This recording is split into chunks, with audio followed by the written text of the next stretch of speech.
The story behind Benitec, well, obviously I think it's an interesting one.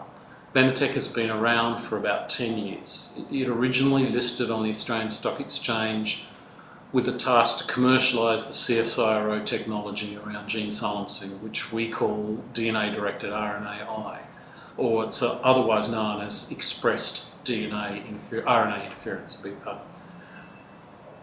One of the problems that Benitec first faced when it did list was its patent position was so dominant in this space that it was inevitable it was going to get challenged, and it did get challenged.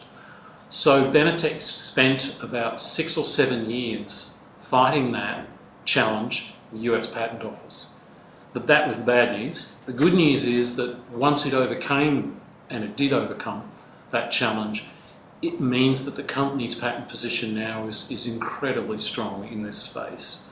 So we've now got a new team, re-energised organisation, ready to go forward and commercialise the platform ddRNAi.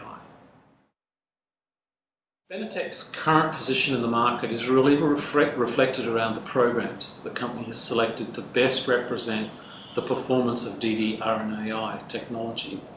We have a program around hepatitis B, pain management, non-small cell carcinoma of the lung, and OPMD, which is an orphan disease. Each of these in their own right, if they prove efficacious in patients, has the ability to take Benitec into the big league, if I could say that. Now, on their own, individual programs will simply validate the performance of the platform, and I think that's an important point. Validating how the technology works is a critical component to proving where Benitec is heading in the future. We expect that at least 1 or 2 of these programs will go into patients at some point in 2013.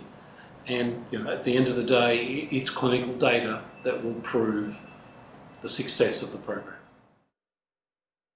The current executive management team consists of Dr. Peter French, who's the Chief Executive Officer, Dr. Michael Graham, who is in fact the inventor of ddRNAi technology. He's our Chief Scientific Officer.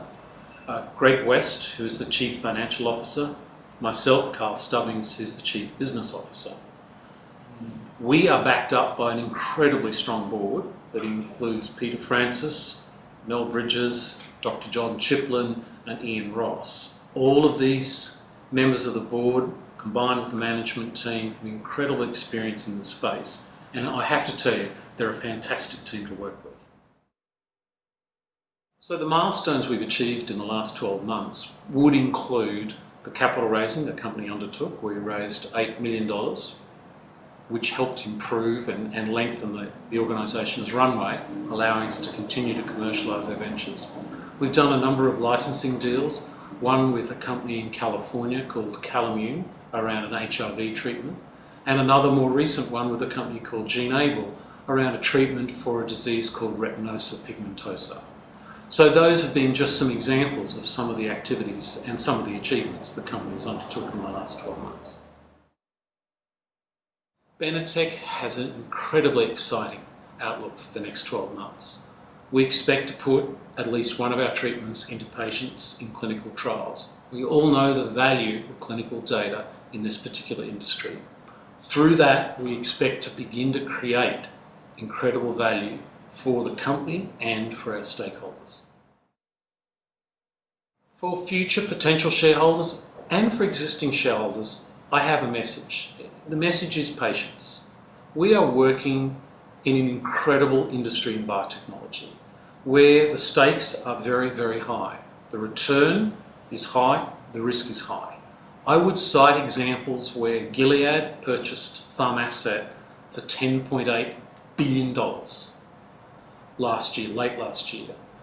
They could have bought that company for significantly less in 2004. That pharmaceutical company made a decision to reduce its risk by waiting until Pharmasset had their particular product much further through the clinical trial process.